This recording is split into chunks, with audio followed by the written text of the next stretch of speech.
Le livre des Proverbes. Le terme proverbe désigne généralement une courte maxime pleine de bon sens, véhiculant une forme de sagesse. Et ce livre en contient énormément, qui pour la plupart figurent dans la section centrale du livre des chapitres 10 à 29. Cela dit, le message du livre des Proverbes dépasse le seul cadre des belles maximes et formules de sagesse, particulièrement dans les sections du début allant des chapitres 1 à 9 et dans la conclusion au chapitre 30 et 31. La conception du livre comprend une introduction qui s'étend des versets 1 à 9, dans les premiers chapitres. Et dès le départ, ce livre est clairement relié au roi Salomon. Pour rappel, dans le livre de 1 roi au chapitre 3, Salomon avait demandé la sagesse à Dieu pour bien gouverner le peuple d'Israël. Suite à quoi, Salomon a été reconnu comme étant l'homme le plus sage de tout le monde antique. Et au chapitre 4 de 1 roi, on découvre qu'il a rédigé des milliers de proverbes en plus de poèmes. Et on voit à quel point il est pétri de savoir avec des connaissances couvrant toutes sortes de domaines, y compris les plantes et les animaux. Ce qui faisait de Salomon un puits de science pour les textes de sagesse d'Israël. Bien qu'il n'ait pas personnellement rédigé tous les proverbes de ce livre, c'est par lui qu'est né le principe ancestral des textes de sagesse d'Israël. L'introduction indique que par la lecture de ce livre, vous aussi pouvez gagner en sagesse.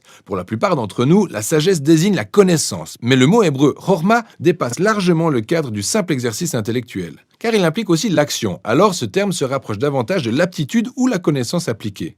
Raison pour laquelle au chapitre 31 du livre de l'Exode, les artistes et les artisans en Israël étaient ceux à qui on attribuait le fait d'avoir chorma. Le but de ce livre est donc de vous aider à développer un certain nombre d'aptitudes pratiques afin de bien vivre dans le monde de Dieu. Ce qui est lié à un autre principe clé mentionné dans l'introduction, la crainte de l'Éternel. Il ne s'agit pas ici de nourrir un sentiment de frayeur, mais de manifester une saine révérence et une admiration pour la personne de Dieu, couplée à la conscience du rôle de chacun au sein de cet univers.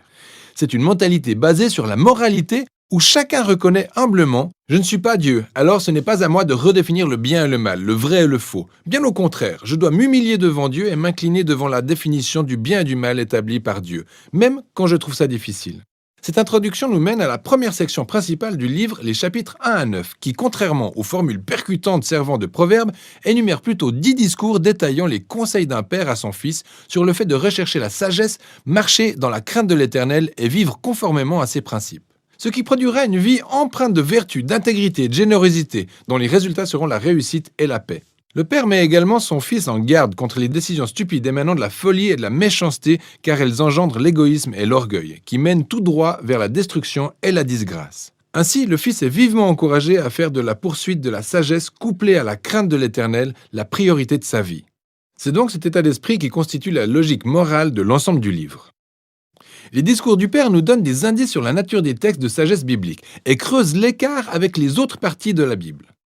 Ces livres étudient les moyens de bien vivre dans le monde de Dieu, mais la sagesse est différente de la loi, du genre de celle donnée par Moïse à Israël au mont Sinaï. Et ça n'a rien à voir avec la prophétie, la parole divine communiquée au peuple de Dieu.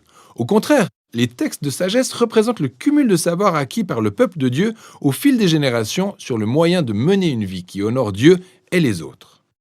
Ensuite, toutes ces paroles humaines traitant de la sagesse se trouvent compilées dans le livre des Proverbes, puis présentées comme la parole et la sagesse de Dieu adressée à son peuple. Ce qui renvoie à l'autre point essentiel qu'on trouve dans les chapitres 1 à 9, les 4 poèmes de celle que nous appellerons Dame Sagesse. Dans cette partie, en effet, la sagesse a poétiquement été personnifiée sous les traits d'une femme invitant l'humanité à l'écouter et à la rechercher activement. Et cette sagesse affirme être intrinsèquement imprégnée dans cette matière qu'est l'univers.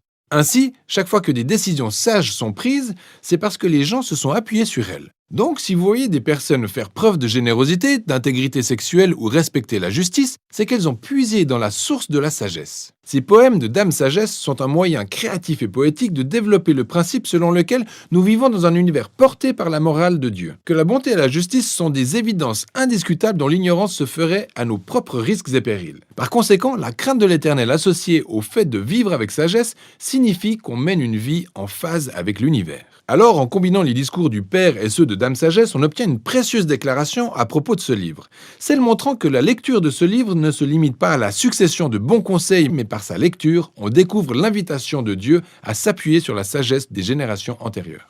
Dans la section suivante du livre, des chapitres 10 à 29, on découvre des centaines de proverbes anciens qui appliquent la sagesse et la crainte de l'Éternel aux moindres sujets de la vie quotidienne. Famille, travail, voisinage, amitié, sexe, mariage, argent, colère, pardon, alcool, dette, vraiment tout. Ces thématiques sont toutes abordées selon le système des valeurs des proverbes 1 à 9. Alors les proverbes sont tous relativement courts et faciles à mémoriser. Cette section du livre est en fait destinée à servir d'ouvrage de référence qu'on revient consulter très régulièrement au fil des années. Ce qui soulève des questions importantes, notamment l'approche à adopter dans la lecture de ces proverbes. Pour commencer, les proverbes se focalisent par nature sur les probabilités. Donc si vous avez la crainte de Dieu et que vous faites des choix sages et bons, tout ira bien pour vous.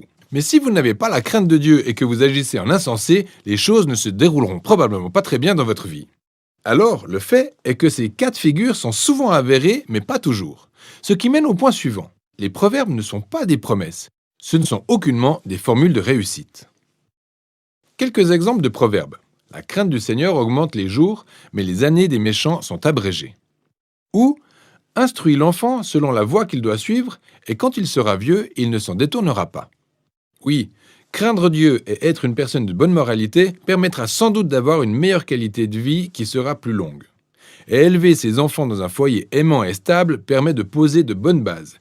Mais il n'y a aucune garantie. Nombreuses sont les choses qui peuvent et souvent tournent mal dans notre monde. Et pour finir, la spécificité des proverbes est qu'ils soulignent ce qui arrive de manière générale, pas les exceptions, qui soit dit en passant sont légion. En réalité, les livres de sagesse dans leur ensemble tiennent compte de ce fait. Les exceptions sont précisément le sujet des autres livres de sagesse, Job et Ecclésiaste. Et ensemble, ils reconnaissent que la vie est bien trop complexe pour se limiter aux simples formules, et c'est la raison pour laquelle nous avons besoin de tous les livres de sagesse afin de saisir la situation dans son ensemble. On arrive à la dernière section du livre où on retrouve deux grands recueils de poèmes. Il y a tout d'abord les poèmes d'un homme qui s'appelle Agur, qui commence à prendre conscience de son ignorance, de sa folie et de son besoin cruel de la sagesse de Dieu. Agur découvre par la suite que la sagesse divine lui a été donnée dans les Écritures, qui lui apprennent à bien vivre. Agur nous est donc présenté comme le lecteur type du livre des Proverbes, une personne qui est toujours prête à entendre la sagesse de Dieu au travers des Écritures. Le dernier poème est relié à un homme appelé Lemuel. C'est le roi d'une nation différente d'Israël.